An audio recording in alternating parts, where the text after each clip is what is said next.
കേക്കാമോ? ഇപ്പൊ കേക്കാം. ഇപ്പൊ കേട്ടു തുടങ്ങി. നമസ്കാരം സാറ്.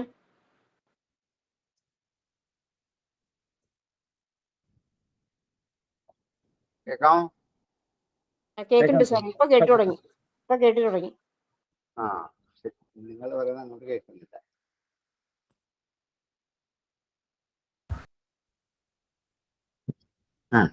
ഒന്നുകൂടി പറഞ്ഞേക്ക്. കേക്കാം. നമസ്തേ.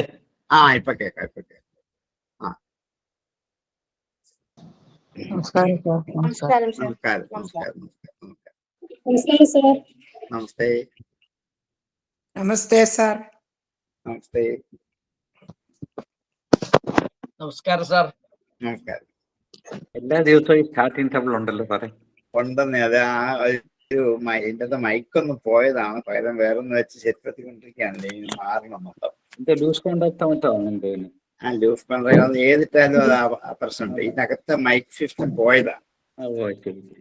അപ്പൊ അത് അധികം വൈകാതെ മാറണം എന്നാണ് അവരിപ്പോ പറയുന്നത്. വെച്ചോണ്ടിരിക്കണ്ട, 1-2 മാസത്തിനകം മാറേണ്ടി വരും എന്ന് പറഞ്ഞുകൊണ്ട്. എന്നാ പോകുന്നത്തോളം പെട്ടെന്ന് വെച്ച് നോക്കുക, അല്ലെങ്കിൽ വേറെ സിസ്റ്റം മേടിക്കണം. അതിങ്ങനെ ആലോചിച്ചോണ്ടിരിക്കുകയാണ്. അതുകൊണ്ട പോകുന്നത്തോളം പോട്ടെ എന്ന് വിചാരിച്ചില്ല.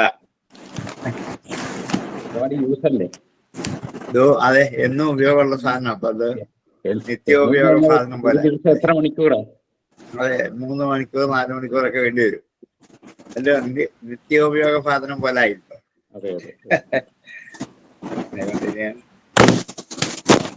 മാറി മേടിക്കാൻ ആലോചിക്കാൻ നോക്കാം.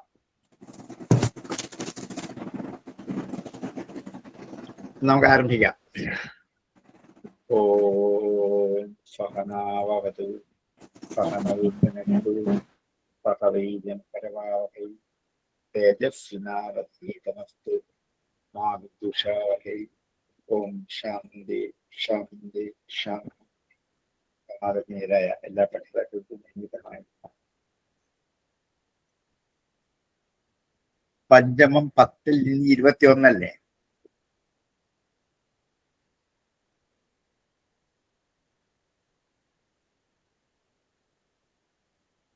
പഞ്ചമസ്കന്ധം 10 ശ്ലോകം 21. അതെ സാർ. സവൈഭവൻ ലോകനിരീക്ഷണാർത്ഥം അവ്യക്തലിംഗോ വിചരത്യപിസ്വിത് യോഗേശ്വരാണം ഗതിമന്ധബുദ്ധി കഥം വിചക്ഷീത ഗൃഹാനുബന്ധ.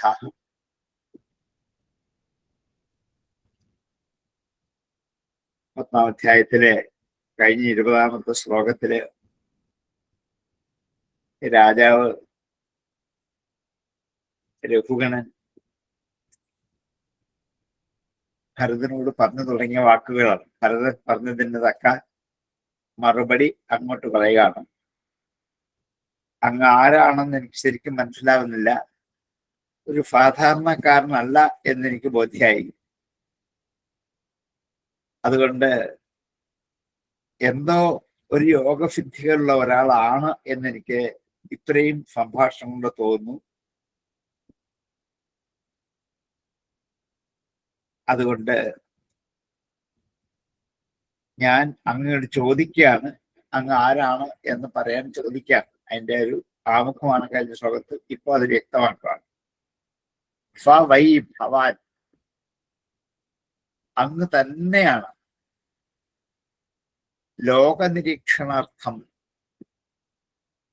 ലോകത്തിലെ ജനങ്ങളുടെ കർമ്മഗതികൾ നോക്കിക്കാണുന്നതിന് വേണ്ടി. ലോക നിരീക്ഷണാർത്ഥം, ലോകത്തിലെ മനുഷ്യരുടെ കർമ്മഗതികളൊക്കെ എങ്ങനെയാണെന്ന് കണ്ടറിയാൻ വേണ്ടി. അവ്യക്തലിംഗ, വ്യക്തമല്ലാത്ത അടയാളം ധരിച്ചുകൊണ്ട്. ചരതി, സഞ്ചരിക്കല്ലേ. അഭിസ്വിത്, അല്ലേ, ആവണം, ഉറപ്പാണ്. ഏതോ ഒരു മഹത്തായ യോഗീശ്വരനാണങ്ങ്. പക്ഷെ അതൊക്കെ മറച്ചു വെച്ചിരിക്കാം. എന്നിട്ട് ഒരവധൂതനെ പോലെ, മന്ദബുദ്ധിയെ പോലെ ലോകത്തിലെ ഓരോരുത്തരുടെയും പ്രവർത്തികൾ കണ്ടറിയാൻ വേണ്ടിയിട്ടാണ്. ഇത് കണ്ടറിയുക മാത്രമേ ഉള്ളൂ. അതിനു വേണ്ടിയിട്ട് വേഷപ്രച്ഛന്നായിട്ട് സഞ്ചരിക്കുന്ന യോഗീശ്വരൻ തന്നെയാണ് അങ്ങെന്ന് ഞാൻ വിചാരിക്കുകയാണ്. ഭവാൻ ലോകനിരീക്ഷണാർത്ഥം അവ്യക്തലിംഗോ വിചരതി അഭിഫിത് അല്ലേ എന്ന് ചോദ്യമാണ്. വിചരതി അഭിഫിത് വിചരത്യഭിഫിത് അങ്ങനെ സഞ്ചരിക്കല്ലേ അങ്ങ് എന്ന് ഞാൻ വിചാരിക്കുകയാണ്. ഒരു പക്ഷെങ്കിൽ ഞാൻ തേടിപ്പോകുന്ന കപിലമുനി തന്നെയാണോ ഇത്? വേഷം മാറി വന്നിരിക്കുകയാണോ? എന്നെ പരീക്ഷിക്കാൻ വേണ്ടി, എന്നെ പോലെയുള്ള കുറെ രാജാക്കന്മാരെ പരീക്ഷിക്കാൻ വേണ്ടി വേഷപ്രച്ഛന്നായിട്ട് വന്ന കപിലമുനി തന്നെയാണോ അങ്ങ് എന്നെനിക്ക് ആശങ്ക തോന്നുന്നു. യോഗേശ്വരാണം ഗതി മന്ദബുദ്ധി. യോഗേശ്വരാണാം ഗതി, യോഗേശ്വരന്മാരുടെ ഗതിയെ, അവരുടെ സഞ്ചാരത്തെ, അവരുടെ നടപ്പിനെ, അവരുടെ പ്രവൃത്തിയെ, സ്വഭാവത്തെ അന്ധബുദ്ധി, ബുദ്ധിയിൽ അന്ധത ബാധിച്ചിരിക്കുന്ന ഗൃഹാനുബന്ധ ഒരു ഗൃഹസ്ഥൻ കഥം വിചക്ഷീത എങ്ങനെ അറിയും? എന്നെ പോലെയുള്ള ഒരാൾക്ക്, ഗൃഹാനുബന്ധിയായ ഒരാൾക്ക്, അന്ധബുദ്ധിയായ ഒരാൾക്ക് യോഗേശ്വരന്മാരുടെ ഗതി എങ്ങനെ കണ്ടറിയാൻ പറ്റും? എനിക്ക് മനസ്സിലാവുന്നില്ല. ഞങ്ങളെ പോലെയുള്ള ഗൃഹസ്ഥ അനുഭവമുള്ള ജീവന്മാർക്ക് ഈ യോഗേശ്വരന്മാരുടെ പ്രവൃത്തി തിരിച്ചറിയാൻ പറ്റില്ല എന്ന് തന്നെ ഇപ്പൊ ഞാൻ വിചാരിക്കാം. അങ്ങേ കണ്ടാൽ പല്ലക്ക് നോക്കാൻ വരുന്നത് ഒരു മന്ദബുദ്ധി, അത്ര മാത്രമേ തോന്നിയിരുന്നുള്ളൂ. അങ്ങയുടെ ചില വാക്കുകൾ കേട്ടപ്പോഴാണ് ഇത് ഉള്ളിൽ ഒളിച്ചിരിക്കുന്നത് യോഗീശ്വരന്റെ ചൈതന്യമാണ് എന്ന് തിരിച്ചറിയാൻ പറ്റുന്നത്. കൊണ്ട് അങ്ങ് ആരാണെന്ന് തെളിച്ചു പറഞ്ഞാൽ ഞങ്ങൾക്കൊരു അനുഗ്രഹമായിരുന്നു എന്ന് ബോധ്യപ്പെടുത്തുക. പവൈ ഭവൻ ലോക നിരീക്ഷണാർത്ഥമവ്യക്തലിംഗോ വിചരത്യഭിസിത് യോഗേശ്വരാണം ഗതി മന്ദബുദ്ധി കഥം വിചക്ഷീത ഗൃഹാനുബന്ധ. പവൈ ഭവൻ ലോക നിരീക്ഷണാർത്ഥമവ്യക്തലിംഗോ വിചരത്യഭിസിത് യോഗേശ്വരാണം ഗതി മന്ദബുദ്ധി കഥം വിചക്ഷീത ഗൃഹാനുബന്ധ.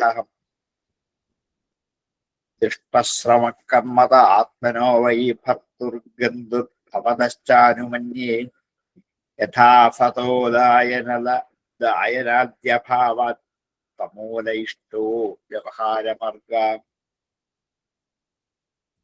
ദുഷ്ടഃ ശ്രമഃ കർമ്മതഃ ആത്മനോ വൈ.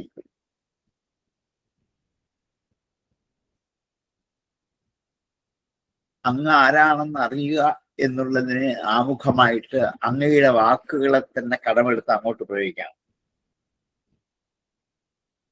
അങ്ങ് മുമ്പ് പറഞ്ഞല്ലേ എനിക്ക് ശ്രമമില്ല, ക്ഷീണിച്ചോ എന്നൊക്കെ ചോദിച്ചപ്പോൾ എനിക്ക് ക്ഷീണമില്ല, ശരീരത്തിനല്ല ക്ഷീണം, എന്നെ ഇതൊന്നും ബാധിക്കില്ല എന്നൊക്കെ അങ്ങ് പറഞ്ഞില്ലേ.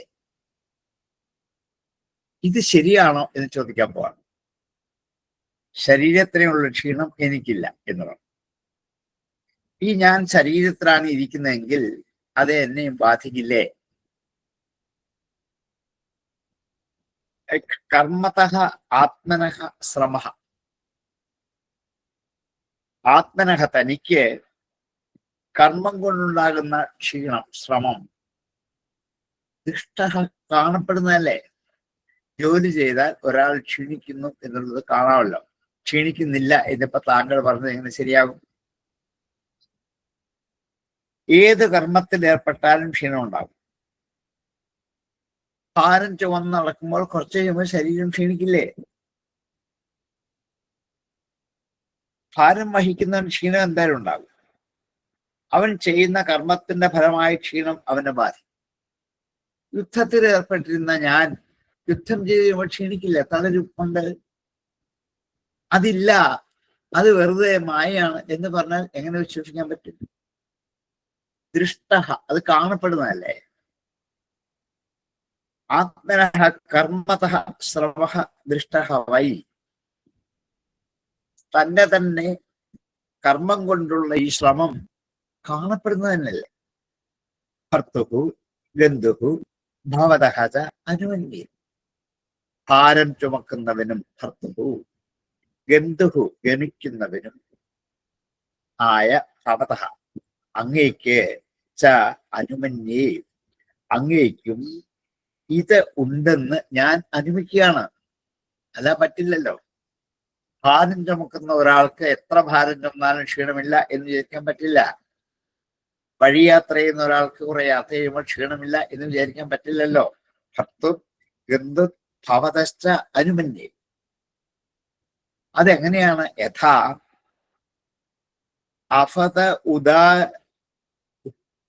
ഉദാനയനാദി അഭാവാത്. ഉദാനയനാദി അഭാവാത്. അഫത്ത് ഇല്ലാതിരിക്കുന്ന ഒരു പദാർത്ഥത്തിൽ ഉദാനയനം വെള്ളം കൊണ്ടുവരിക. ഉദാനയനാദി അഭാവാത്. അത് ഉണ്ടാവാതിരിക്കില്ലല്ലോ. ഒരു പാത്രമില്ലെങ്കിൽ വെള്ളം കൊണ്ടുവരാൻ പറ്റില്ലല്ലോ. പാത്രത്തിലല്ലേ വെള്ളം കൊണ്ടുവരാൻ പറ്റുള്ളൂ. അഫത ഇല്ലാത്ത ഒന്നിൽ വെള്ളം കൊണ്ടുവരാൻ പറ്റുമോ? ശരീരം ഇല്ലാത്തതാണെങ്കിൽ കർമ്മം ചെയ്യാൻ പറ്റുമോ? ഇല്ലാത്തന്നൊക്കെ അങ്ങ് പറഞ്ഞില്ലേ. പാത്രമില്ലെങ്കിൽ എങ്ങനെ വെള്ളം കൊണ്ടുവരും? ഇപ്പൊ വെള്ളം കൊണ്ടുവരണമെങ്കിൽ പാത്രം വേണം, അത് ഉറപ്പാണ്. അതുകൊണ്ട് വ്യവഹാരം മാത്രമേ ഉള്ളൂ, മറ്റ് കാരണമൊന്നുമില്ല എന്ന് പറഞ്ഞതിന്റെ ഒരാക്ഷേപം കാണിക്കാം. യഥാ അഫത ഉദാനയനാദി അഭാവാത്. ഇല്ലാത്ത ഒന്നിൽ വെള്ളം കൊണ്ടുവരാൻ പറ്റാത്തതുപോലെ സമൂല ഇഷ്ടോ വ്യവഹാരമാർഗ. മൂലത്തോടു കൂടിയ ഈ വ്യവഹാരമാർഗം, ലോകയാത്രാ സമ്പ്രദായം ഇഷ്ട സമ്മതമാണ്, ഉള്ളതാണ്, അസത്യം അല്ല. പ്രപഞ്ചം മിഥ്യയല്ല, സത്യമാണ്. എന്തുകൊണ്ടെന്നാൽ പദാർത്ഥങ്ങളും പ്രവർത്തികളും എല്ലാം ഇവിടെ കാണപ്പെടുന്നല്ലോ. കാണപ്പെടുന്ന വസ്തു അസത്യമാണെന്ന് എങ്ങനെ പറയാൻ പറ്റും? കുടമില്ലെങ്കിൽ വെള്ളം കൊണ്ടുവരാൻ പറ്റുമോ? അപ്പൊ ഈ കുടം അസത്യമാണെന്ന് പറഞ്ഞാൽ എങ്ങനെ വെള്ളം കൊണ്ടുവരാൻ പറ്റും? അതുകൊണ്ട് പദാർത്ഥങ്ങളും പ്രവൃത്തികളും ഈ പ്രപഞ്ചവും സത്യമായി ഇവിടെ നിലനിൽക്കുന്നത് തന്നെയല്ലേ. മുമ്പ് ഭരതൻ രഘുഗണനോട് പറഞ്ഞ മറുപടിയാണ്. രഘുഗണൻ ശരിക്കും ഈ പ്രപഞ്ചത്തിന് വ്യാവഹാരിക സത്ത മാത്രം നന്നായി ധരിച്ചുറപ്പിച്ചവനാണ്. ലോക വ്യവഹാരം സത്യമല്ലെന്ന് പറയാൻ പറ്റില്ലല്ലോ. എങ്ങനെ പറയാൻ പറ്റും? ഞാനിപ്പോ ഇവിടെ ഇരിക്കുന്നു, നിങ്ങൾക്ക് ക്ലാസ് എടുക്കുന്നു, നിങ്ങൾ കേട്ടോണ്ടിരിക്കുന്നു. ഇതൊന്നും സത്യമല്ല. കുറെ ക്ലാസ് എടുക്കുമ്പോൾ ഞാൻ ക്ഷീണിക്കുന്നു, ഇനിയും ഞാൻ മിണ്ടാതിരുന്നാൽ നിങ്ങൾ കേൾക്കാതെ വരുന്നു. ഇതൊക്കെ വെറുതെ മിഥ്യയാണ് എന്നെങ്ങനെ പറയാൻ പറ്റും? ലോക വ്യവഹാരം ഉള്ളിടത്തോളം നിലനിൽക്കില്ല ഇതൊക്കെ. അപ്പൊ അങ്ങേക്ക് ഭാരം ചുമന്നിട്ട് ക്ഷീണമില്ല എന്നൊക്കെ പറയുന്നത് കബളിപ്പിക്കലല്ലേ എന്ന് ഭംഗ്യന്തരേണ രഘുഗണൻ നമ്മൾ ഒരാളെ പോലെ ഇദ്ദേഹത്തോട് ഒരു ചോദ്യമായി ചോദിച്ചതാണ്. എന്നല്ല, ഇദ്ദേഹത്തിന് സംശയം അങ്ങോട്ട് അവതരിപ്പിച്ചതാണ്. ദുഷ്ടശ്രമ കർമ്മത ആത്മനോ വൈ ഭർത്തുർഭവതശ്ചാനുമന്യേ യഥാ അഫതോദായനാദ്യഭാവാത് സമൂല ഇഷ്ടോ വ്യവഹാരമാർഗ. ദൃഷ്ടശ്രമ കർമ്മത ആത്മനോ വൈ ഭർത്തുർഭവതശ്ചാനുമന്യേ യഥാ ഉദായനാദ്യഭാവാത് അഫതോ ഉദായനാദി അഭാവാത് യഥാഫതോദായനാദ്യഭാവാത് സമൂല ഇഷ്ടോ വ്യവഹാരമാർഗ. അതിന് ഉദാഹരണം വീണ്ടും കാണിച്ചു കൊടുക്കുകയാണ് ഈ പറഞ്ഞതിനെ സമർത്ഥിക്കാൻ വേണ്ടിയിട്ട്. മിടുക്കനാണ് രഘുഗണൻ. ഹാല്യഗ്നിതാപാൻ പയഫോഭിതാപ തത്താപതസ്തണ്ഡുലഗർഭരന്ധി ദേഹേന്ദ്രിയാശ്വാശയകൻ സന്നികർഷാത് തത്സംശ്രുതി പുരുഷസ്യ നിരോധാത്. ഹാലി അഗ്നി താപാ പയഫോ അഭിതാപ തത്താപതഃ തണ്ഡുലഗർഭ രന്ധി. പാത്രം കൊണ്ടെന്ന് അടുപ്പിൽ വെച്ച് വെള്ളമൊഴിച്ച് തീ കത്തിക്കും.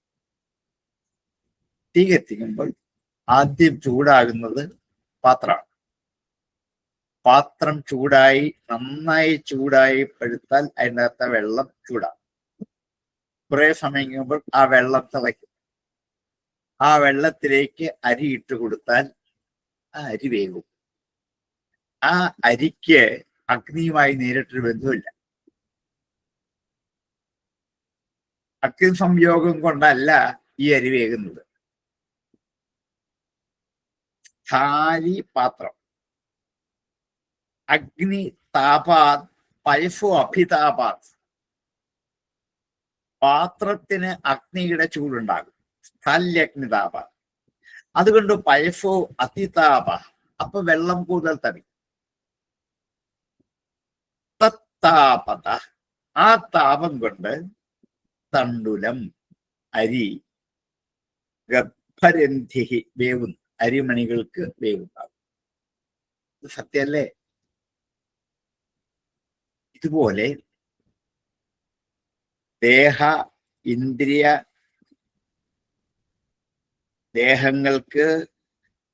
ഇന്ദ്രിയങ്ങൾക്ക് അഫു ആശയ സന്നികർഷാത്. അഫു പ്രാണൻ, ആശയം മനസ്സ്.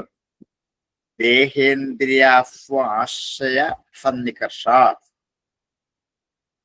ദേഹത്തിന് ഇന്ദ്രിയം, പ്രാണൻ, മനസ്സ് ഇവയുടെ സന്നികർഷം കൊണ്ട് തത് സംസ്കൃതി.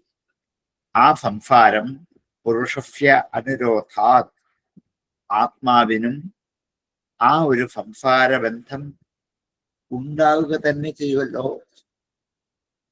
ആത്മാവിന് നേരിട്ട് സംസാരമായിട്ട് ബന്ധമില്ല. പക്ഷേ പ്രാണനിൽ കൂടി, മനസ്സിൽ കൂടി, ഇന്ദ്രിയത്തിൽ കൂടി ഈ ശരീരത്തിന് ആത്മാവുമായിട്ട് ബന്ധമുണ്ടാകും.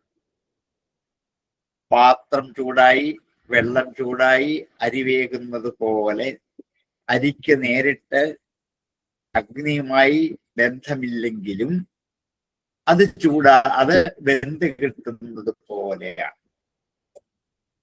അത്ര സുന്ദരമായൊരു ഉദാഹരണം. എല്ലാവരും എന്നും വീട്ടിൽ ഉപയോഗിക്കാനുള്ള ഉദാഹരണമാണ്. പാത്രം വെക്കുന്നു, വെള്ളം ഒഴിക്കുന്നു, അരിയിടുന്നു, തീ കത്തിക്കുന്നു. തീയുമായിട്ട് ഈ അരിക്ക് നേരിട്ടൊരു ബന്ധമില്ല. തീ ചൂടാക്കുന്നത് പാത്രത്തെയാണ്. ചൂടായ പാത്രം വെള്ളത്തെ ചൂടാക്കുന്നു. ആ ചൂടായ വെള്ളമാണ് അരിയെ വേവിക്കുന്നത്. നേരിട്ടൊരു ബന്ധം അരിക്ക് അഗ്നിയുമായിട്ടില്ല. ഇതുപോലെ ആത്മാവിന് നേരിട്ട് ബന്ധം ഇതുമായിട്ടില്ലെങ്കിലും ഇവയുടെ സംബന്ധം കൊണ്ടുള്ള ബന്ധം ആത്മാവിനും അനുഭവിക്കുന്നില്ലേ? ഉണ്ടല്ലോ.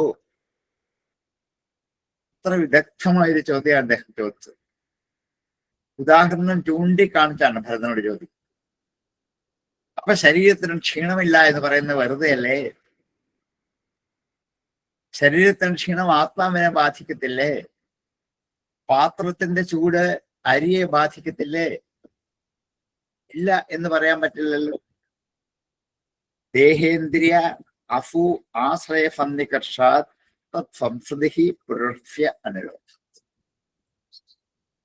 ധാല്യഗ്നിതാപയഫോഭിതാപ തത്താപതസ്തണ്ഡുലഗർഭരന്ധി ദേഹേന്ദ്രിയാശ്വാശയ സന്നികർഷാത് തത് സംസ്കൃതി പുരുഷസ്യ അനുരോധാത്. ധാല്യഗ്നിതാപാത് പയഫോഭിതാപ തത്താപതസ്തണ്ടുലഗന്ധരന്ധി ദേഹേന്ദ്രിയസ്വാശ്രയഫന്നികർഷാത് തത്സംസതി പുരുഷസ്യാനുരോധാത്. അപ്പൊ ഇവിടെ നമ്മള് രഘുഗുണന്റെ ആ. അതായത് ആത്മാവിനെ കുറിച്ചുള്ള കൺസെപ്റ്റ് മാറ്ററിന്റെ തലത്തിലേ എത്തിയിട്ടുള്ളൂ എന്ന് നമ്മൾ ധരിക്കണം. അതാണ് ഈ ഭരതൻ അടുത്ത അധ്യായത്തിൽ ഉപദേശം തുടങ്ങുന്ന അങ്ങനെയാണ്. ശരി ശരി ശരി. അങ്ങയുടെ അറിവ് ഈ ബാഹ്യതലത്തിൽ മാത്രം നിൽക്കുന്നുള്ളൂ എന്ന് പറഞ്ഞുകൊണ്ടാണ് തുടങ്ങാൻ പോവാ. ശരി ശരി ശരി. അതിനൊക്കെ അളവൊരിക്കലായിരുന്നു ഇവിടെ. ശരി ശരി. ഇങ്ങനെ ഒന്ന് ഒരുക്കി വെച്ചിട്ട് വേണ്ടേ അത് പറയാൻ. വിദഗ്ധനായിട്ട് വ്യാസൻ അല്ല, സാധാരണ ആൾക്കാർക്ക് വ്യവഹാര തലത്തിൽ തോന്നുന്ന സംശയമാണ്. അത് ശരിയല്ലേ? അതിനപ്പുറത്തോട്ട് എത്തണമെങ്കിൽ അവിടെ നിന്ന് കുറെ കൂടെ മുകളിലോട്ട് പോയെങ്കിലേ പറ്റത്തുള്ളൂ. അപ്പൊ ഇങ്ങനെ ഉദാഹരണം പറഞ്ഞ് ഇതിനെ ബോധ്യപ്പെടുത്തി ഇത് ഉറപ്പിച്ചിട്ട് വേണം ഇതല്ലെന്ന് പറഞ്ഞുകൊണ്ടുണ്ട്. ശരി. വിദഗ്ധമായിട്ട് വ്യാസൻ ഈ രഘുവരനെ ഇവിടെ ഉപയോഗിക്കുകയാണ്. അതെ അതെ അതെ. തന്റെ ആശയത്തെ കൊണ്ടുവരാൻ വേണ്ടിയിട്ട്. വളരെ സുപരിചിതമായിട്ടുള്ള ഒരു ദൃഷ്ടാന്തം. അതെ, എന്നും എല്ലാരും അരി വെക്കുന്നവർക്കൊക്കെ അറിയാവുന്ന കാര്യമായത്. പെട്ടെന്ന് മനസ്സിൽ തട്ടുന്നത്, അതുപോലെ തന്നെ പെട്ടെന്ന് നമുക്ക് ചിന്തിച്ചെടുക്കാൻ പറ്റുന്ന ഒരു ദൃഷ്ടാന്തം എപ്പോഴും ദൃഷ്ടാന്തം. എത്ര വിദഗ്ധനായിട്ടാണ് ഇങ്ങനെ ഉദാഹരണം ചൂണ്ടിക്കാണ്. ഈ ഉദാഹരണം ഒരിക്കലും നശിക്കില്ല, എക്കാലവും നിലനിൽക്കും. ഒരു കാലത്തും.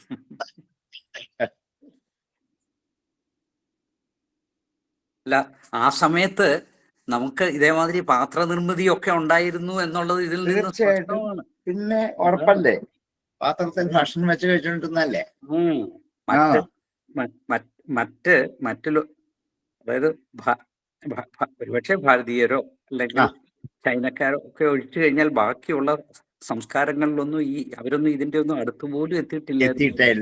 എന്നൊക്കെ മുമ്പ് നമ്മളിത് പ്രാവർത്തികമാക്കി. പാത്രം ഓരോ തരത്തിലുള്ള മെറ്റലുകൾ മാറി അതിന് മുമ്പ് പറഞ്ഞ ഉദാഹരണവും, കുളമില്ലെങ്കിൽ വെള്ളം കൊണ്ടുവരാൻ പറ്റില്ലല്ലോ.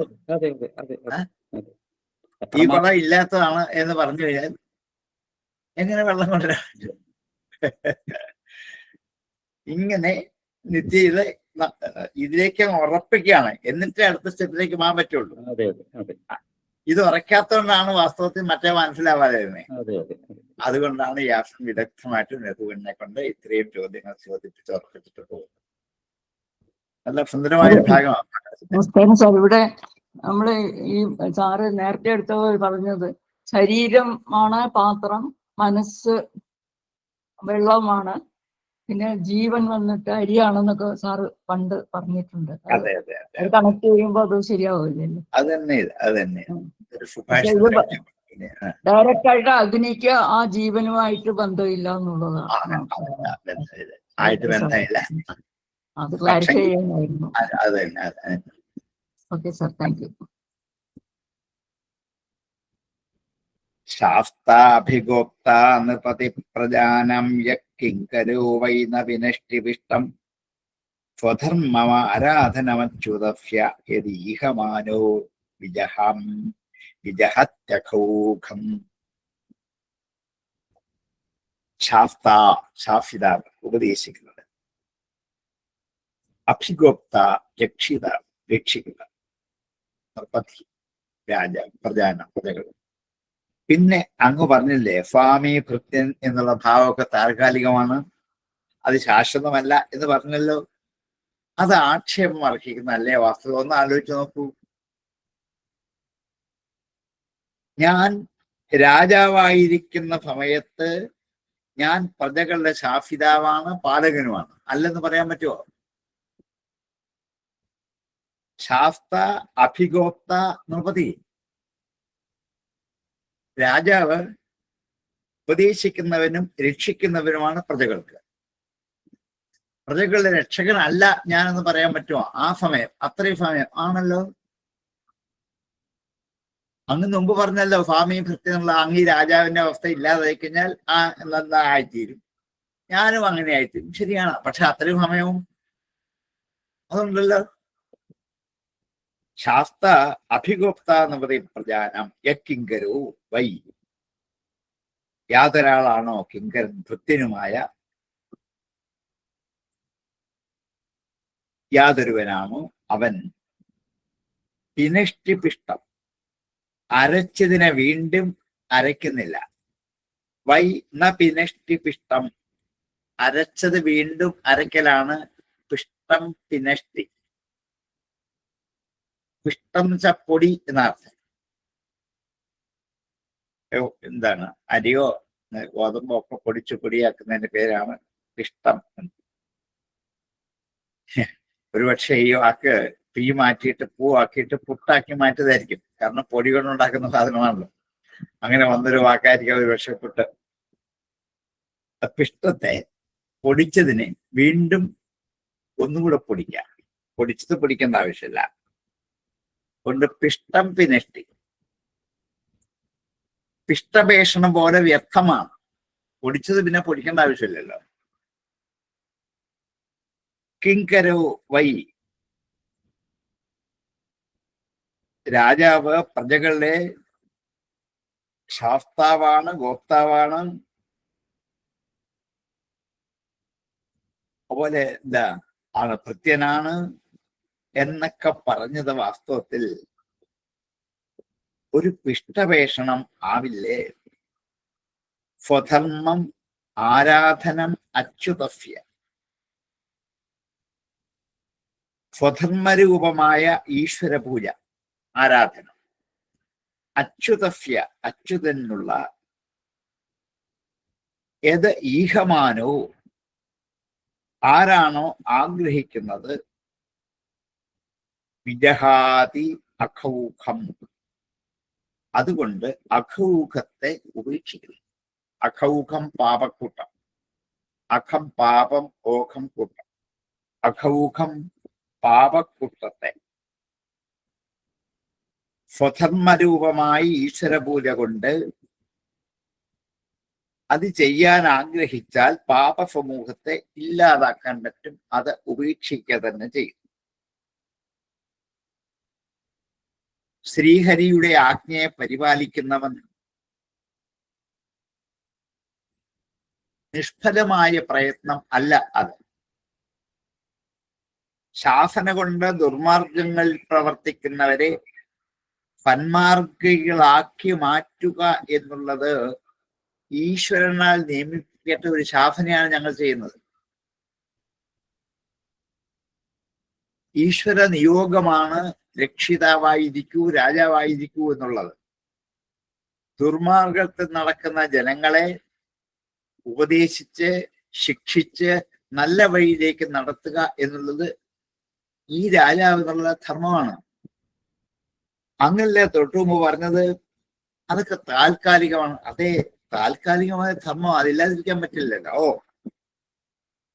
ഇതൊരു ഈശ്വരാരാധനയല്ലേ. സ്വധർമ്മം അനുഷ്ഠിക്കുന്നതാണ് ഈശ്വരാരാധന. അങ്ങനെ അനുഷ്ഠിച്ചാൽ അന്ധകരണം ശുദ്ധമായി ഫലം കിട്ടുകയും ചെയ്യും. ഇത് രാജധർമ്മത്തെ അനുഷ്ഠിക്കണം, അവരവരുടെ ധർമ്മത്തെ അവരവർ അനുഷ്ഠിക്കണം. സ്വധർമ്മം ചെയ്ത് ലക്ഷ്യത്തിലേക്ക് എത്തണം. അത് ഈശ്വരന്റെ ആജ്ഞയാണ്. അതിനെ പരിപാലിക്കലാണ് ഞാൻ ഈ ചെയ്തത്.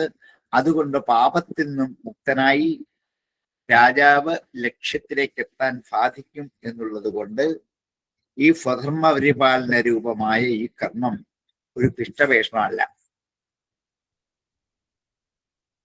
അത് വേണ്ടത് തന്നെയാണ്. അല്പം മുമ്പ് പറഞ്ഞാണ് ഇത് ആവശ്യമില്ലാത്തതാണ്, ഇതൊക്കെ അങ്ങനെ തെറ്റിദ്ധാരണയാണ് എന്നൊക്കെ. പക്ഷെ ഇത് വേണമല്ലോ. ലോകവ്യവഹാരത്തിന്റെ നിലനിൽപ്പിന് ഇത് ആവശ്യമാണ്. പൂജ ചെയ്യാൻ നിയോഗിച്ച പൂജകന്മാർ അവരുടെ ധർമ്മം ചെയ്യണം. രക്ഷിക്കാൻ നിയോഗിച്ച രാജാക്കന്മാർ അവരുടെ ധർമ്മം ചെയ്യണം. വൈശ്യന്മാർ കച്ചവടം ചെയ്യണം. ശൂദ്രന്മാർ എല്ലാവരുടെയും പരിചര്യാവർത്തി ചെയ്യണം. ഇതൊക്കെ ഈശ്വര നിയോഗമല്ലേ. ഈ ബ്രാഹ്മണൻ നാളെ ശൂദ്രനാകാം, ശൂദ്രൻ ബ്രാഹ്മണനും ആകാം, ശരിയാണ്. പക്ഷെ അവരവർക്ക് ലഭിച്ച അവരുടെ സ്വധർമ്മങ്ങൾ ചെയ്യാൻ അവരുടെ മനസ്സ് ശുദ്ധമായി പാപനിർമുക്തമായി ലക്ഷ്യത്തിലെത്താൻ പറ്റും. നമുക്ക് എന്തൊരു ഉപദേശം കൊടുക്കുക ആരോടെ പറഞ്ഞ ഭരതനോട്. അതുകൊണ്ട് സ്വധർമാനുഷ്ഠാനം എന്നുള്ള നിലയിൽ അങ്ങ് പറഞ്ഞത് ഒരു പരിഹാസ്യ രൂപമാണ് എന്ന് അന്യന്തരേണ ഒന്ന് ബോധ്യപ്പെടുത്താൻ ശ്രമിക്കലായിരുന്നു എഴുതുക. ശാസ്താഭിഗോപ്ത നൃപതി പ്രജാനം യക്കിങ്കരോ വൈ നപിനഷ്ടിവിഷ്ടം സ്വധർമ്മം ആരാധനമച്യുതസ്യ യദി ഇഹമാനോ ജഹാത്യകൗഖം. ശാസ്താഭിഗോപ്ത നൃപതി പ്രജാനം യക്കിങ്കരോ വൈ നപിനഷ്ടിവിഷ്ടം സ്വധർമ്മം ആരാധനമച്യുതസ്യ യദി ഇഹമാനോ വിജഹത്യകൗഖം. തന്നേ ഭവാൻ നരദേവാഭിമാനമതേന തുച്ഛീകൃതസത്തമസ്യ കൃഷീഷ്ട മൈത്രീദിശമർത്ഥബന്ധോ യഥാതരേ പദവധ്യാനമംഹ. അതുകൊണ്ട് ഭവാൻ മേ എനിക്ക് നരദേവാഭിമാനമതേന തുച്ഛീകൃതസത്തമസ്യ മേ രാജാവാണെന്നുള്ള അഭിമാനം കൊണ്ട് ജനിച്ച മതം നരദേവ അഭിമാന മതേന രാജാവാണെന്നുള്ള അഭിമാനമെന്ന മതം കൊണ്ട് തുച്ഛീകത സത്തമസ്യ സത്തമന്മാരെ തുച്ഛീകരിച്ചു കാണിച്ചു. സജ്ജനങ്ങളെ നിന്ദിച്ചിരിക്കുന്നവനായ എനിക്ക് തുച്ഛീകത സത്തമസ്യ മേ എനിക്ക് കൃഷീഷ്ട ചെയ്യുവത് കൃഷീഷ്ട മൈത്രീദൃശം ആർത്തബന്ധോ മിത്രദൃഷ്ടിയെ എന്റെ നേരെ ഒരു സൗഹൃദത്തിന്റെ മൈത്രിയുടെ ദൃഷ്ടി ചെയ്യണം. കൃഷീഷ്ട മൈത്രീദിശം ആർത്തബന്ധോ അങ്ങ് ആർത്തബന്ധുവാണല്ലോ. യഥാതരേ ഏത് വിധമാണോ ഞാൻ തരണം ചെയ്യേണ്ടത്, തരേ എന്ന് വെച്ചാൽ തരണം ചെയ്യണം. ഏത് വിധമാണോ ഞാൻ തരണം ചെയ്യുന്നത് എന്തിനെ? ഫദവധ്യാനം അംഹ സജ്ജനങ്ങളെ അപമാനിച്ചത് കൊണ്ടുണ്ടായ അംഹ പാപം. യഥാതരേ പദവധ്യാനം അംഹ ഫത്തുക്കളെ അവധ്യാനം ചെയ്തു എന്നുള്ള അംഹഫ് അങ്ങേപ്പോലെ സജ്ജനങ്ങളെ നിന്ദിച്ചു എന്നുള്ള പാപത്തെ ഞാൻ എങ്ങനെ തരണം ചെയ്യുമോ അതിന് എന്റെ നേരെ ഒരു മൈത്രിയുടെ ദൃഷ്ടി ഉണ്ടാവണം എന്ന് ഞാൻ അപേക്ഷിക്കാം. എന്റെ അറിവ് ഇത്രയൊക്കെയാണ്. അത് ഒക്കെ ഉണ്ടായിട്ട് ഞാൻ അങ്ങേ നിന്ദിച്ചു എന്നുള്ളത് ഒരു മഹാപരാധമാണ്. അതുകൊണ്ട് അത് ഏത് വിധത്തിൽ എനിക്ക് മറികടക്കാൻ പറ്റുമോ അതിനുള്ള ഉപദേശം എനിക്ക് തരണമേ എന്ന് ആവശ്യപ്പെടുകയാണ്. തന്നെ ഭവാൻ നരദേവ അഭിമാനമതേന തുച്ഛീകൃതസത്തമസ്യ കൃഷീഷ്ട മൈത്രീദിശമർത്ഥബന്ധോ യഥാതരേ പദവധ്യാനമംഹ. തന്നെ ഭവാൻ നരദേവാഭിമാനമതേന തുച്ഛീകൃതസത്തമസ്യ കൃഷീഷ്ട മൈത്രീദിശമർത്ഥബന്ധോ യഥാതരേ പദവധ്യാനമംഹ. നവിക്രിയ വിശ്വസുഹൃത്സഖസ്യ സാമ്യേന വീതാഭിമതേസ്തവാപി മഹദ്വിമാനാത് സുഹൃതാദ്ധിമാതൃ നക്ഷത്യദൂരാദപിശൂലപാണി. ന വിക്രിയ വിശ്വസുഹൃത്സഖസ്യ വിശ്വത്തിന്റെ സുഹൃത്തും സഖാവുമായിരിക്കുന്ന അങ്ങയ്ക്ക് വിശ്വസുഹൃത്ത് സഖസ്യ സാമ്യേന സമഭാവം കൊണ്ട് വീതാഭിമതേഹേ വീതം പൊയ്പോയ അഭിമതം അഭിമാനം വീതാഭിമതം പൊയ്പോയ അഭിമാനം അഭിമാനമില്ലാത്തവൻ എന്നത് വീതാഭിമതേ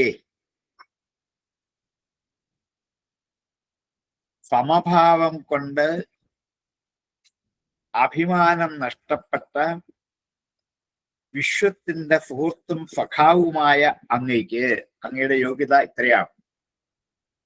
അങ്ങയ്ക്ക് എന്നെയും അങ്ങയെയും മറ്റുള്ളവരെയും ഒരേപോലെ കാണാൻ പറ്റി എന്നുള്ളത് കൊണ്ട്, സമഭാവമുള്ളത് കൊണ്ട് അഭിമാനം ഇല്ലാതെ പോയി. അങ്ങനെയുള്ള അങ്ങ് ലോകത്തിന് സുഹൃത്താണ്, സഖാവാണ്, സഖിയ. അങ്ങയ്ക്ക് വിക്രിയ ന അപി, വികാരം ഇല്ലെങ്കിലും, ന വിക്രിയ തവാപി ന വിക്രിയ, അങ്ങയ്ക്ക് വികാരങ്ങൾ, മാറ്റങ്ങൾ, ചേഞ്ചുകൾ ഒന്നും ഉണ്ടാകുന്നില്ലെങ്കിലും, മഹത് വിമാനാത് സുഹൃതാത് ഹി മാതൃ,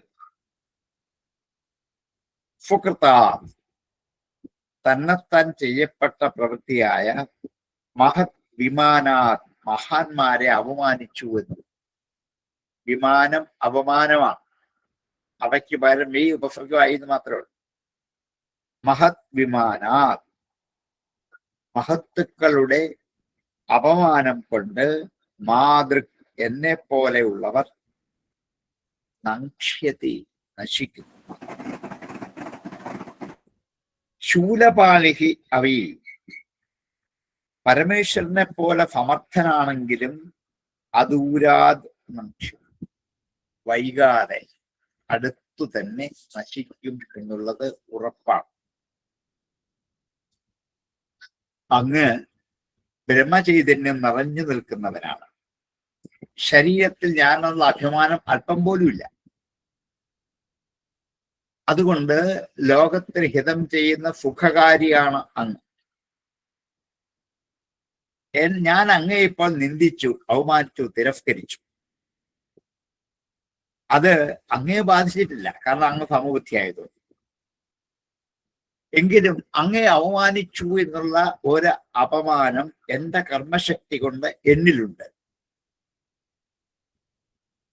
ഞാൻ സാക്ഷാൽ പരമേശ്വരനെ പോലെ എന്തിനും സമർത്ഥമുള്ളവരാണെങ്കിൽ പോലും അത് എന്നിൽ നിന്ന് നശിച്ചു പോകാനുള്ള അനുഗ്രഹ ദൃഷ്ടി എന്നേൽ ഉണ്ടാവണം. ഈ അഭിമാനം നശിക്കാനുള്ള അനുഗ്രഹം എന്നിൽ ഉണ്ടാവണമേ എന്ന് പ്രാർത്ഥിച്ച് രഘുവിന് ഉപസംഹരിക്കാം.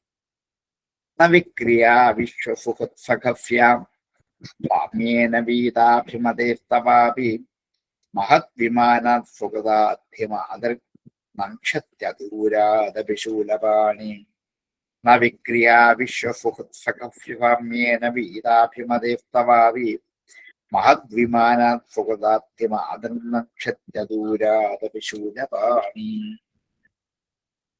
ഇത്രയും രഘുവിനെ കൊണ്ട് പറയിപ്പിച്ചത് ഇനിയും ഭരതൻ ഉപദേശിക്കാനുള്ള ഒരു കളം ഒരുക്കി വയ്ക്കലാണ്. ഉപദേശിക്കണമെങ്കിൽ അതിന് യോഗ്യനായ ഒരാൾ മുമ്പിൽ ഉണ്ടാവണം. ഉപദേശിക്കാൻ വേണ്ട ലക്ഷണത്തോടു കൂടി ഒരു പ്രവൃത്തി നടന്നിരിക്കണം. അപ്പോൾ മാത്രമേ ഉപദേശത്തിന് പ്രസക്തിയുള്ളൂ. ഒന്നുമില്ലാതെ വെറുതെ ഒരാളെ രാവിലെ വിളിച്ച് എണീപ്പിച്ച് കുറെ ഉപദേശിക്കുക എന്ന് പറഞ്ഞാൽ ഒരു ഫലമില്ല. അങ്ങനെ ഈ രഘുവരന്റെ അഹംഭാവത്തെ എത്രയോ വലുതാണെന്ന് വരച്ചു കാണിച്ച് അദ്ദേഹത്തിന്റെ ഉള്ളിലുള്ള സ്വന്തം ആത്മചിന്തയുടെ ബോധത്തെ മുഴുവൻ പുറത്തിറക്കി കാണിച്ചിട്ട് അത് നിസ്സാരമാണെന്ന് ബോധ്യപ്പെടുത്തിക്കൊണ്ട് വേണം ഉപദേശിക്കാൻ. അതിന്റെ കളവൊരുക്കലാണ് ഈ അധ്യായത്തിൽ ഇതുവരെയായിട്ടും വ്യാസൻ ബുദ്ധിപൂർവ്വം ചെയ്തു വെച്ചത്. അടുത്ത അധ്യായം രഘുവന് ഭരതൻ കൊടുക്കുന്ന ഉപദേശമാണ്. അത് ഭാഗവത്തിലെ പ്രധാനപ്പെട്ട ഉപദേശങ്ങളൊന്നാണ് രഘുഗണ ഉപദേശം. വളരെ വിദഗ്ധമായ ഉപദേശത്തിന്റെ പല മാതൃകകളും ഉദാഹരണവും നമുക്ക് ഇതിന് കിട്ടും. തുടങ്ങി നോക്കാം. ബ്രാഹ്മണ ഉവാച. ബ്രാഹ്മണൻ ഇവിടെ ആരാണ്? ഭരതൻ ഉവാച. ഭരത ഉവാച. അകോവിദ കോവിദവാദവാദൻ പദസ്യഥോ നാതിവിദം വരിഷ്ഠ നൂരയോ ഹി വ്യവഹാരമേനം തത്വാപമർശേന സഹാമനന്തി. കോവിദൻ പണ്ഡിതൻ എന്നാണ്. കോവിദൻ എല്ലാറ്റിനെയും അറിയുന്നവനാണ്. കഹവിദ കോവിദ, എന്താണോ അറിയുന്നത് അവൻ കോവിത്താണ്. കോവിദൻ അല്ലാത്തവൻ അകോവിദൻ, അവിദ്വാൻ, അപണ്ഡിതൻ. അകോവിദ കോവിതവാദവാദാൻ, വിദ്വാൻമാരുടെ വാദങ്ങളെ പോലെ വധിക്കുന്നവനാണ് അങ്ങ്. ഇത് കേട്ടാൽ നല്ല അറിവുള്ള ഒരു പണ്ഡിതന്റെ വാക്കാണെന്ന് തോന്നും. പക്ഷെ അങ്ങേക്ക് വേണ്ട ആത്മബോധം ഉണ്ടായിട്ടില്ല. കോവിതവാദവാദാൻ വദസി പറയുന്നു. അകോവിതനായ താങ്കൾ കോവിതവാദവാദങ്ങളെ വദസി പറയുന്നു. അപണ്ഡിതനായ അങ്ങ് പണ്ഡിതന്മാരെ പോലെയുള്ള വാദങ്ങൾ വധിച്ചുകൊണ്ട് പറയുന്നു. അഥോ അതുകൊണ്ട് ന അതിവിധാം വരിഷ്ഠ, അതിവിധാം വരിഷ്ഠ ന, അതിവേദികളിൽ വെച്ച് അങ്ങ് വരിഷ്ഠൻ അല്ല, നന്നായി അറിയുന്നവരുടെ കൂട്ടത്തിൽ ഉത്കൃഷ്ടൻ അല്ല, പണ്ഡിതന്മാരിൽ വെച്ച് അഗ്രഗണ്യൻ അല്ല താങ്കൾ. ന അതിവിധാം വരിഷ്ഠ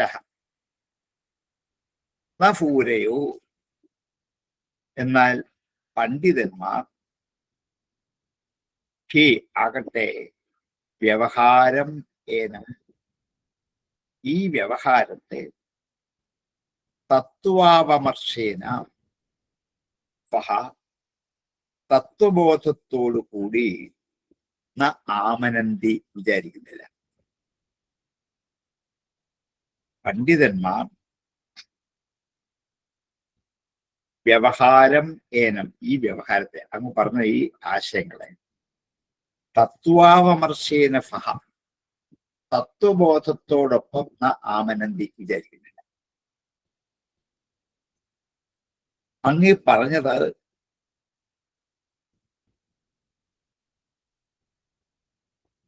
സ്വാമി, ഭൃത്യൻ, രാജാവ്, പ്രജകൾ, ഇതൊക്കെ വ്യവഹാരം മാത്രമാണെന്നാണല്ലോ.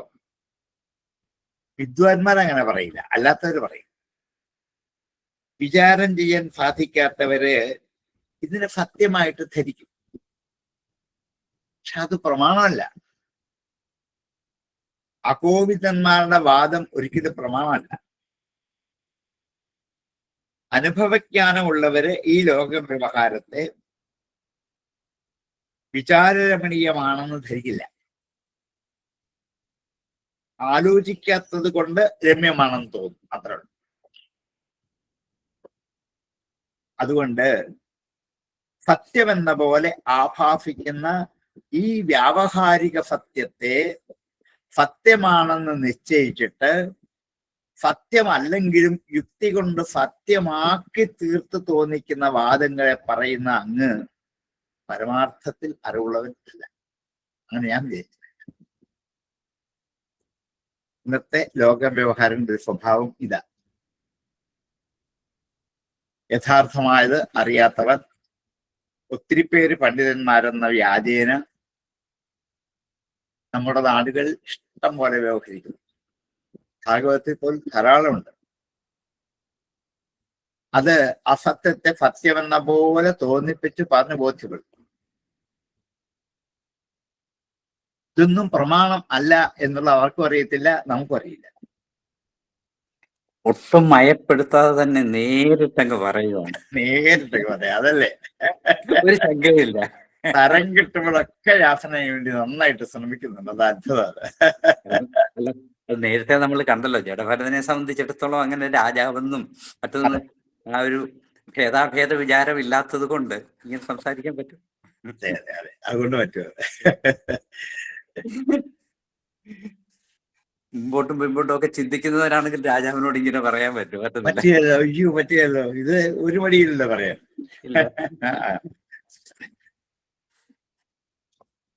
ഇങ്ങനെയുള്ള ആൾക്കാർ ധാരാളം ലോകത്ത് ഉണ്ടാകും. അവര് പറയുന്നതിനെ ആരും പ്രമാണമായി സ്വീകരിക്കരുത്. അസത്യത്തെ സത്യമാക്കി തീർത്ത് വിശ്വസിപ്പിച്ച് ഞങ്ങളാണ് പ്രമാണിമാരെന്ന് ധരിക്കുന്ന കുറെ പേര് ലോകത്തുണ്ടാകും. കോവിതവാദ വിധാൻ അകോവിത, ഒറ്റ വാക്കുകൊണ്ടത് ബുദ്ധിമുട്ട്. പണ്ഡിതന്മാരെ പോലിങ്ങനെ പറയും, പക്ഷെ പണ്ഡിതന്മാർ അല്ലെന്ന് സാധാരണക്കാർക്ക് മനസ്സിലാവുകയില്ല. അർജുനോട് പറഞ്ഞതുപോലെ. അതെ. ഈ ബാഹ്യമായ മോടികൾ കണ്ട ആൾക്കാരെ വിലയിരുത്തുന്ന നമ്മുടെ കാലഘട്ടത്തിലെ ഒരു പ്രധാന പ്രശ്നമാണത്. അതാണ് ഇപ്പൊ ഇവിടെ വരച്ചു കാണിച്ചത്. അതെ അതെ. അതായത് ആ ബ്രാഹ്മണന് ഒരാളെ വിലയിരുത്തുന്നത് അവരുടെ ബാഹ്യമായ മോടികളുണ്ട്. ഇപ്പോഴും അതെ, ഉയർന്ന വിദ്യാഭ്യാസമുള്ള സമൂഹത്തിൽ അത് തന്നെയാണ് നടന്നുകൊണ്ടിരിക്കുന്നത്. വിവരമുള്ളവരല്ല, ഉയർന്ന വിദ്യാഭ്യാസമുള്ള സമൂഹത്തിൽ അത് തന്നെയാണ് നടന്നുകൊണ്ടിരിക്കുന്നത്. അതറിയത്തില്ല. ഇപ്പോഴേ ഈ രഘുവണ്ണൻ പറഞ്ഞ നേരാണെന്ന് വേണേ എല്ലാവർക്കും വിശ്വസിക്കാം. ശരിയല്ലേ? എത്ര ഉദാഹരണം പറഞ്ഞു അദ്ദേഹം. അതുകൊണ്ടാണല്ലോ ഇപ്പൊ ഉണ്ണികൃഷ്ണൻ പോറ്റിയുടെ കയ്യിലൊക്കെ ചെന്ന് പെട്ടുപോയത്.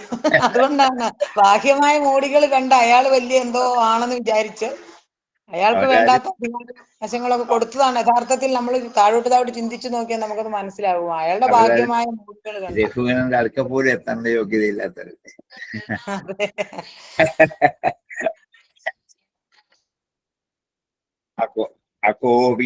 കോവിതവാദവാദൻ വദഫ്യഥോ നാതിരിദം വരിഷ്ഠാം ന പൂരയോ ഹി വ്യവഹാരമേനം തത്വാവമർശേന സഹാമനന്തീം. കോവിതവാദവാദൻ വദഫ്യഥോ നാതിവിദം വരിഷ്ഠാം ന പൂരയോ ഹി വ്യവഹാരമേനം തത്വാവമർശേന സഹാമനന്തീം. തഥൈവ രാജൻ ഉരുഗാർഹമേധ വിതാന വിദ്യോരുവിജൃംഭിതേഷു ന വേദവാദേഷു ഹി തത്വവാദ പ്രായേണ ശുദ്ധോ അനുചകാസ്തി സാധു. തഥൈവ, അങ്ങനെ തന്നെ. ഹേ രാജൻ, അല്ലയോ രാജാവേ, ഒരു ഗാർഹമേധ വിതാന വിദ്യോരുവിജൃംഭിതേഷു.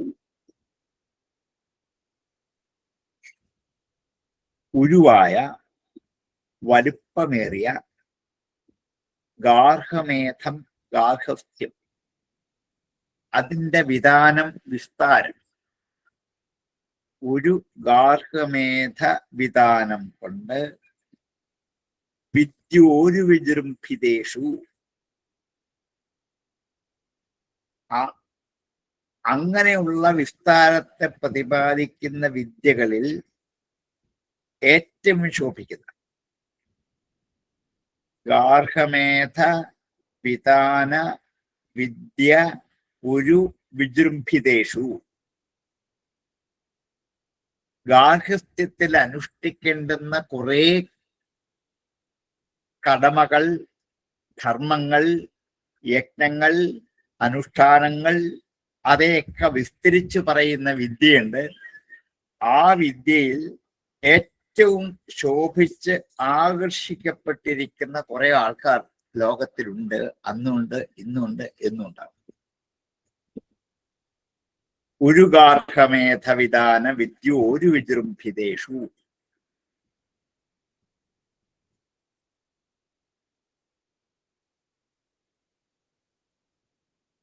അങ്ങനെയുള്ള ആൾക്കാർ ലോകവ്യവഹാരത്തിൽ പാരമാർത്ഥ്യമല്ലാത്തതുപോലെ തന്നെ വേദം വിധിച്ചിരിക്കുന്ന കർമ്മവ്യവഹാരം, വേദം വിധിച്ചിരിക്കുന്ന യജ്ഞങ്ങളുണ്ട്, കർമ്മങ്ങളുണ്ട്, അനുഷ്ഠാനങ്ങളുണ്ട്, ഓരോരുത്തരിനൊക്കെ ചെയ്യണം എന്നൊക്കെ ആ വ്യവഹാരങ്ങളില് അത് പാരമാർത്ഥ്യമല്ലെങ്കിലും ഗൃഹസ്ഥധർമ്മത്തെ ആശ്രയിച്ച് അനുഷ്ഠിക്കേണ്ടതായിട്ട് പറയുന്ന അനേക തരത്തിലുള്ള കർമ്മങ്ങൾ പ്രതിപാദിക്കുന്ന വേദഭാഗങ്ങളിൽ ഹിംസാദി ദോഷങ്ങളൊന്നും കൂടാതെ പരിശുദ്ധമായി, രാഗദ്വേഷാദികളായിരിക്കുന്ന വൃത്തികൾ കൂടാതെ നന്നായിരിക്കുന്ന ആ പരമാർത്ഥഗതി മിക്കവാറും അവിടെ ശോഭിക്കില്ല. അതുകൊണ്ട് ലൗകിക വ്യവഹാരം എന്ന പോലെ തന്നെ കർമ്മകാണ്ഡ വ്യവഹാരവും പരമാർത്ഥമല്ലെന്ന ബോധം അങ്ങേക്ക് ഉണ്ടാവണം. അതുണ്ടായിട്ടില്ല. ഗാർഹസ്ഥ്യത്തിൽ അനുഷ്ഠിക്കേണ്ടുന്ന കുറെ അനുഷ്ഠാന വിധാനങ്ങൾ കൊണ്ട് അത് പ്രതിപാദിക്കുന്ന വിദ്യ കൊണ്ട് ഏറ്റവും പരിശോഭിക്കുന്നവരായി അങ്ങുന്നവർ ആയി തീർന്നിട്ട് വേദവാദേഷു വേദങ്ങളിൽ പറയുന്നത് മാത്രം കേട്ട് വിശ്വസിച്ചുകൊണ്ട് തത്വവാദ തത്വം ശരിക്കറിയില്ല, പരമാർത്ഥം അറിയാതെ പ്രായേണ മിക്കവാറും ശുദ്ധന്മാരായിട്ട് അനുചകാസ്തി സാധു അനുചകാസ്തി പ്രായേണ ശുദ്ധോ അനുചകാസ്തി ശോഭിക്കുന്നു വിളങ്ങുന്നു സാധുഹു സജ്ജനം സജ്ജനങ്ങൾ രാഗദ്വേഷാദികളില്ലാത്ത തത്വമറിയുന്നവരായ ആൾക്കാർ ഇതേപോലെ ഗാർഹസ്ഥ്യത്തിൽ അകപ്പെടുന്നവരെ പോലെ ശോഭിക്കില്ല. ഗാർഹസ്ഥ്യത്തിൽ അകപ്പെടുന്നവർക്ക് അതിൻ്റെ തിളങ്ങുന്ന കുറെ കർമ്മവും കർമ്മഫലത്തിലും വ്യാകൃഷ്ടരായി. ഇതിനെ ഗീത ഭംഗിയായിട്ട് പറയും. യാമിമാം പുഷ്പിതാം വാചം പ്രവദന്തി അവിപശ്ചിതഃ വേദവാദരതാഃ പാർത്ഥ നന്യദസ്തീതിവാദിന കാമാത്മാന സ്വർഗഫല ജന്മകർമ്മ ക്രിയാഫലൈ. പുഷ്പിതമായ വാക്കുകളാണ് വേദം പറയുന്നത്. അത് അവിപശ്ചിതന്മാർ അത് കേട്ടിട്ട് അതിന്റെ പുറകെ പറഞ്ഞു. വേദത്തിന്റെ കർമ്മകാണ്ഡം മുഴുവനും ഇങ്ങനെ നമ്മളെ കൊണ്ട് കർമ്മം ചെയ്യിച്ചു അത് മാത്രമേ ഉള്ളൂ എന്ന് ധരിച്ചു തരാം. നന്ന അസ്ഥീതിവാദിന ഇതിനപ്പുറത്തൊന്നുമില്ല. അങ്ങനെ ധരിച്ചു വശായിരിക്കുന്ന ആൾക്കാരാണ് ഇന്നുള്ളതൊക്കെ. ഈ കർമ്മങ്ങളൊക്കെ മാത്രം ഞാൻ ചെയ്താൽ മതി, ഇതിനപ്പുറത്തിനൊന്നുമില്ല. കർമ്മകാണ്ഡം മാത്രം, ആരാധനകൾ, യജ്ഞങ്ങൾ, പൂജകൾ, വഴിപാടുകൾ, വ്രതങ്ങൾ, ഇതൊക്കെയൊക്കെ മാത്രം മതി, ഇതിനപ്പുറത്തൊന്നും നേടാനില്ല എന്ന് ധരിച്ചു വശായിരിക്കുന്ന അങ്ങയെപ്പോലെയുള്ള എത്രയോ പേരിന്ന് ഈ ജഗത്തിലുണ്ട്. അവരെ സാധുക്കളെ പോലെ ശോഭിക്കത്തില്ല. സാധുക്കളുടെ ശോഭ വേറെ തരത്തിലാണ്. ഇവര് ഒരുപക്ഷെ സമൂഹത്തിൽ നന്നായിട്ട് തിളങ്ങി ശോഭിക്കുന്നുണ്ടാവും. കാരണം എന്താണ്? ഇത്ര വഴിപാടുകളൊക്കെ നടത്തി, ഇത്രയധികം കാശുകളൊക്കെ ചെലവാക്കി, ഇത്ര ഭക്തന്മാരായിട്ട് ഇങ്ങനെ എത്ര യജ്ഞങ്ങളും യാഗങ്ങളും കർമ്മങ്ങളും ഒക്കെ ചെയ്ത് ദാനങ്ങളൊക്കെ ചെയ്ത് ഇങ്ങനെ സമൂഹത്തിൽ വെട്ടിത്തിളങ്ങി നിൽക്കുന്ന ഗാർഹസ്ഥന്മാരായ കുറെ ആൾക്കാർ ഉണ്ടാവാം. അവന്റെ വിചാരം ഇതിന്റെ അപ്പുറത്തിന് ഒന്നും നേടാനില്ല, ഞങ്ങൾ നേടേണ്ട ലക്ഷ്യത്തിൽ എത്തിക്കഴിഞ്ഞിരിക്കുന്നു. ഇവർക്ക് കിട്ടുന്ന ഈ തിളക്കം സജ്ജനങ്ങൾക്ക് കിട്ടില്ല. സജ്ജനങ്ങളുടെ തിളക്കം മറ്റൊരു തരത്തിലാണ്. അത് അങ്ങിപ്പോ അറിയുന്നില്ല. അങ്ങ് അറിയുന്നത് ഈ പളവള കാണുന്ന ഭൗതിക ലോക ജീവിതത്തിന്റെ തിളക്കം മാത്രമാണ്. അതല്ല, അതിൻ്റെ അപ്പുറത്ത് തത്വജ്ഞാനം അറിയുമ്പോൾ ഈ വക കർമ്മങ്ങളുടെ ലക്ഷ്യം എന്താണെന്ന് അങ്ങേക്ക് ശരിക്കും തിരിച്ചറിയാൻ പറ്റും. അങ്ങനെ അറിഞ്ഞ് അതിലേക്ക് പോവുകയാണ് വേണ്ടത്. അതാണ് ധീരമായ കർമ്മ പദ്ധതികൾ. അതിന് അങ്ങേക്ക് കഴിയുന്നില്ലല്ലോ. ഇതാണ് അങ്ങേക്കുണ്ടാവേണ്ടത്. കർമ്മകാണ്ഡ വ്യവഹാരം മാത്രമല്ല വേണ്ടത്, ജ്ഞാനകാണ്ഡത്തെക്കുറിച്ചുള്ള വിവേകം, അവബോധം, അതാണ് ഉണ്ടാകേണ്ടത്. അതിപ്പോ അങ്ങേക്കില്ല. ഇന്ന് സംഭവിച്ചൊരു വലിയ പോരായ്മ അവിടെയാണ്. ആചാരങ്ങളും അനുഷ്ഠാനങ്ങളും ഒക്കെ ധാരാളം ചെയ്യും, പക്ഷെ അതിൻ്റെ താത്വികമായ അർത്ഥം അറിയാത്തത് കൊണ്ട് അത് മാത്രം മതി, അതിൻ്റെ അപ്പുറത്തേക്ക് പോകേണ്ട ആവശ്യമില്ല എന്ന് നിശ്ചയിച്ചു കഴിയുന്ന 99% ഭക്തന്മാരുടെ നടുക്കാണ് നമ്മൾ നിൽക്കുന്നത്. നമ്മളും അതിൽപ്പെട്ടവർ. അവിടെയാണ് ഭരതന്റെ ഉപദേശത്തിന്റെ പ്രസക്തി. യഹൂദനെ അതിനൊരു ഉദാഹരണക്കാരനാക്കി മാറ്റി. തത്വാർത്ഥം അറിയാൻ പോയതാണ് യഹൂദൻ. അപ്പൊ ഞാൻ ആശ്രമങ്ങളിൽ പോകുന്നു, സന്യാസിമാരെ കാണുന്നു, ചർച്ച ചെയ്യുന്നു, ഒക്കെ ചെയ്യുന്നു എന്ന് മറ്റുള്ളവരെ ബോധ്യപ്പെട്ടു. അപ്പൊ അയാൾ എന്താണ് ആശ്രമങ്ങളിൽ പോയി സന്യാസിമാരെ കണ്ട് വേണ്ട വിധത്തിൽ അറിവുകളൊക്കെ നേടിയിട്ടുണ്ട്. ഒന്നുമില്ല, അതിലെ അറിവ് ഇത്ര മാത്രമേ ഉള്ളൂ. അങ്ങിപ്പോ പോകുന്നതും അങ്ങനെ തന്നെയാണ്. ഇതല്ല നേടേണ്ടത്, ഇതിന്റെ അപ്പുറത്താണ് എന്ന ലക്ഷ്യത്തിലേക്ക് എത്തിക്കാൻ കഴിയുന്നതാണ് തത്വാർത്ഥജ്ഞാനം. അത് അങ്ങേക്കിപ്പോ ഇല്ല,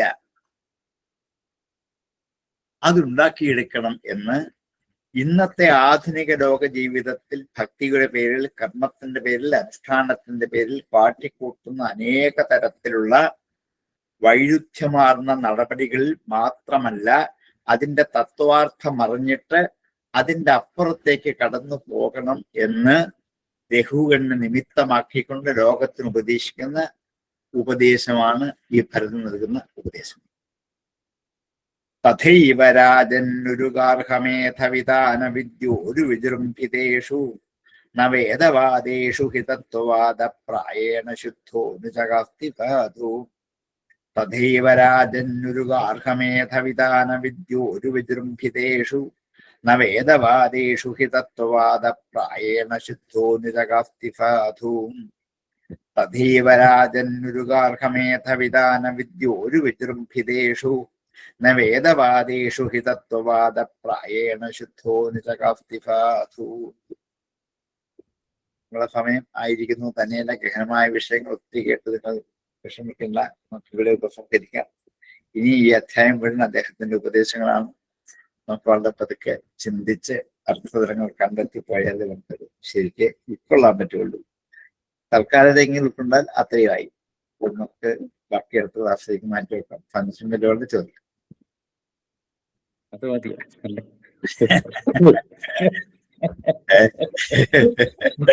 കൂടുതലായി കഴിഞ്ഞാൽ കുഴഞ്ഞു പറഞ്ഞു പോകും.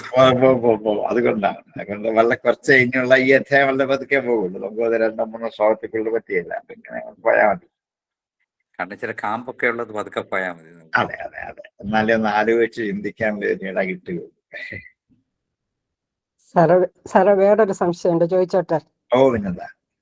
ഞാൻ സാഖ്യദർശനം എന്ന് പറഞ്ഞൊരു ബുക്കിൽ വായിച്ച് ആത്മാവിന് ചിത്തമായിട്ടുള്ള സംഘമാണ് ദുഃഖത്തിന് കാരണം. അതെങ്ങനെയാ സാറേ? അതല്ലേ ഇപ്പൊ പറഞ്ഞു വെച്ചത്. ചിത്തമായിട്ട് ആത്മാവ് സ്വതന്ത്രനല്ലേ, ഒന്നുമായിട്ട് ബന്ധമില്ലല്ലോ. ഈ പറയുന്ന പോലെ പാത്രത്തിലല്ലേ അരി ഇടുന്നതും വെള്ളം ഒഴിക്കുന്നതും ഒക്കെ. അപ്പൊ അതുമായിട്ട് ബന്ധം വരില്ലേ? ആത്മാവിന് അങ്ങനെ ബന്ധം വരൂട്ടേക്ക് വന്നല്ലേ പറ്റി, ശരീരത്തിലല്ലേ ഇതിരിക്കുന്നേ. പക്ഷെ എല്ലാത്തിനും സാക്ഷിയായിട്ടിരിക്കുന്നു എന്നാ പറയുകയും ചെയ്യുക. അതെ, ശരീരം എന്ന ഉപാധിയിൽ ഇരുന്നു കൊണ്ടാണ് ഇത് പ്രവർത്തിക്കുന്നത്. പക്ഷെ ഇന്ന് ബാധിക്കത്തില്ല. ബാധിച്ചാലും അതിനെ അനുഭവിക്കാൻ പറ്റില്ല.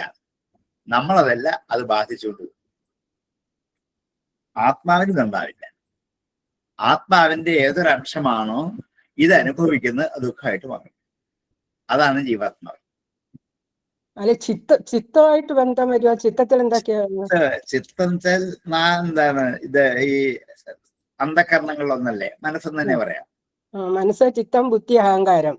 അതെ. അത് പലപ്പോഴും ചിത്തവും മനസ്സും ഒന്നായിട്ട് പലയിടത്തും പറയാറുണ്ട്. അതുകൊണ്ട് ഇവിടെ ചിത്തത്തിന് മനസ്സ് നിർത്താനും കുഴപ്പമില്ല. അങ്ങനെ ഈ പരമാത്മ ചൈതന്യത്തിന് വാസ്തവത്തിൽ ജീവാത്മാവിന്റെ മനസ്സുമായിട്ട് ബന്ധമില്ല. അങ്ങനെ ബന്ധിച്ചാൽ ദുഃഖത്തിലേക്ക് അകപ്പെടും. അതാണ് ജീവാത്മാവിന്റെ ദുഃഖം. അതാരെ ബാധിക്കില്ല? പരമാത്മാവിനെ ബാധിക്കത്തില്ല. അതിന് മോചനം നേടണമെങ്കിൽ മോചനം നേടണമെങ്കിൽ ഞാൻ ഈ ജീവാത്മാവല്ല, ചിത്തമല്ല, അഹങ്കാരമല്ല, ബുദ്ധിയല്ല എന്ന് ഉറപ്പിക്കണം. വിചാരണ ചെയ്ത് ഉറപ്പിക്കണം. ഉറപ്പിക്കാത്തത്തോളം കാലം എനിക്ക് ദുഃഖിക്കേണ്ടി വരും. ആത്മാവിൽ ദുഃഖമില്ലല്ലോ. ജീവാത്മാവിലല്ലേ ഇതൊക്കെ ഉള്ളത്. ജീവാത്മാവ് ഇതുമായിട്ട് ബന്ധിച്ചുകൊണ്ടിരിക്കും. അതുകൊണ്ടാണ്.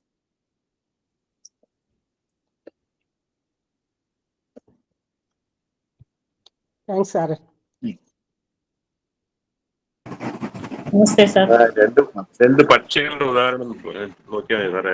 ജീവാത്മാവും പരമാത്മാവും ഒരു പക്ഷി വളരെ സാക്ഷിയായിട്ടിരിക്കുന്നു, മറ്റൊരു പക്ഷി ഈ പഴങ്ങൾ കൊത്തി തിന്നുന്നു എന്ന് പറഞ്ഞ പോലെയാണിത്.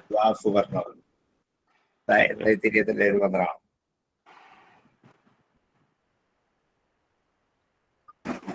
നമസ്തേ സാർ.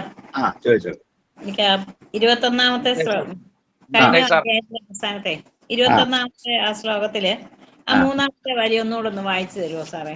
യോഗേശ്വരാണാം ഗതി മന്ദബുദ്ധി അല്ലേ? അതല്ല, 21ാമത്തെ ശ്ലോകത്തില് യഥാ ദൃഷ്ടശ്രമ കർമ്മത എന്നുള്ളത്. അതാണ്.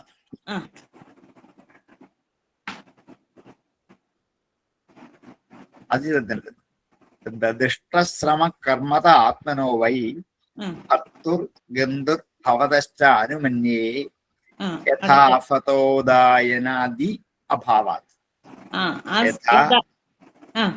അഫതോ ഉദാനയനാദി അഭാവാത്. Okay, thank U.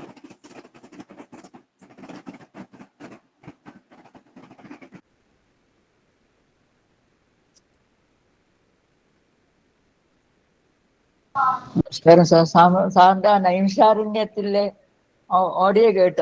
ഇതില് സാറ് വിസ്തരിച്ച് പറഞ്ഞിട്ടുണ്ട് ആ കർമ്മം എങ്ങനെയാണ് ജീവനെ ബാധിക്കുന്നു എന്നുള്ളതൊക്കെ വളരെ വിസ്തരിച്ച് പറഞ്ഞിട്ടുണ്ട്. ഞാൻ രണ്ട് ഓഡിയോ കേട്ടായിരുന്നു. വളരെ നന്നായിരുന്നു അത്.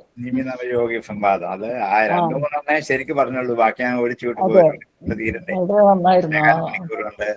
ഓരോന്നും 1.5 മണിക്കൂർ വെച്ച് പറയാനുള്ളതാണ് നിമിനവയോഗി സംവാദം. നമ്മളുടെ പഠിച്ചു കഴിഞ്ഞല്ലേ എന്ത് എത്രയോ വ്യക്തമായിട്ട് പറയാനുള്ളതാണ്.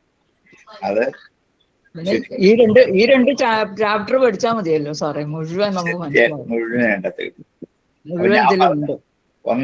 ഒരു ഒറ്റ വിഷയം മാത്രം പറയാതെ പറ്റുള്ളൂ എന്ന് പറഞ്ഞപ്പോ സ്വാമി പറഞ്ഞത് വ്യാവഹാരികവും പാരമാർത്ഥികവുമായിട്ടുള്ള സത്യങ്ങളെല്ലാം ഇതിൽ വരുന്നുണ്ട്. മുഴുവനും വരുന്നുണ്ട്. സാറിന്റെ സനാതനസുധ വായിച്ചപ്പോൾ എന്തും ചുരുക്കി പറയാനുള്ള കഴിവുണ്ടെന്ന് കണ്ട അതുകൊണ്ടാ സാറിനെ ഏൽപ്പിച്ചത്. സനാതനസുധയിൽ എന്തുമാത്രം സാറ് ചുരുക്കിയാണോ വിഷയം പറയുന്നത്. ഇങ്ങനെ ചുരുക്കി പറയാൻ പറ്റുന്ന ഒരാള് ഞാൻ കണ്ടത് സാറിലുള്ളതുകൊണ്ട് സാറിനെ ഇത് വളരെ നന്നായിരുന്നു സാറേ. ഞാൻ 2 കേട്ടു, ബാക്കിയും കൂടെ കേൾക്കണം. ഒന്നും പറയാനില്ലല്ലോ, ആയിക്കോട്ടെ എന്ന് പറഞ്ഞു പോവുക. വിദ്യ അയച്ചു തന്നായിരുന്നു, അപ്പൊ ഞാൻ കേട്ടായിരുന്നു. അതെ, സാറിന്റെ ഓരോ ഇത് പ്രഭാഷണങ്ങൾ കേൾക്കുമ്പോഴും നമുക്ക് കൂടുതൽ അറിവേ ഉണ്ടാകുന്നു. കേട്ടതാണെങ്കിലും ഒന്നുകൂടെ നമുക്ക് ഓർമ്മശക്തി കുറവാണ്, എന്നാലും പിന്നെ ഓർമ്മ. തീർച്ചയായിട്ടും കേട്ട അനുഭവം ഉണ്ട്. ഇതിപ്പോ സാറിപ്പോ എടുത്ത അരിയുടെ ഇതെടുത്ത് അന്ന് പഠിപ്പിച്ചതിന്റെ അതാ വേണ്ടത്. അത്രേ വേണ്ടു. വരികളൊന്നും ഓർത്തിക്കണമെന്നില്ല, ആ ഒരു സംസ്കാരം ഉള്ളിലുണ്ടാവണം. അതാണ് വേണ്ടത്. അതുണ്ടാവുന്നുണ്ട്. കുഴപ്പമില്ല. ശരി സാറേ, സാറ് എത്ര ശ്രമിച്ചാലും അധികമാവില്ല. നമസ്കാരം.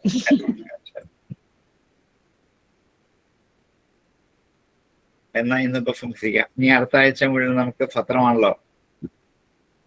എല്ലാവരും പത്രവേദിയിൽ വെച്ച് കാണാം എന്ന പ്രത്യാശയോടെ ഇന്നിപ്പോ സംസാരിക്കാം. നാളെ കൂടി എടുക്കാം. നാളത്തെ എന്നിട്ട് പിന്നെ അടുത്ത ആഴ്ചയിലെ പിന്നത്തെ ആഴ്ച 2025 അവസാനം 25 തീയതിയാണ്. ഈ വർഷവും തീയതിയാണ്. ഒരു പുതുവർഷത്തെ നമ്മള് ഭാഗവതത്തിൽ കൂടി സ്വീകരിക്കാം. ദേഹുഗണന്റെ വാക്കുകളിൽ കൂടി ഭരതൻ കൊടുക്കുന്ന മറുപടി ആകട്ടെ പുതുവർഷത്തിന്റെ ആശംസ. നല്ല ഭാഗം. അതെ.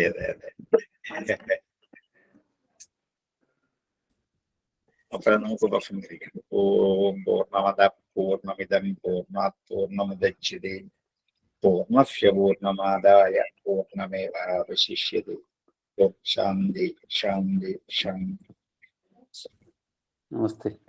നമസ്തേ. നമസ്തേ സർ.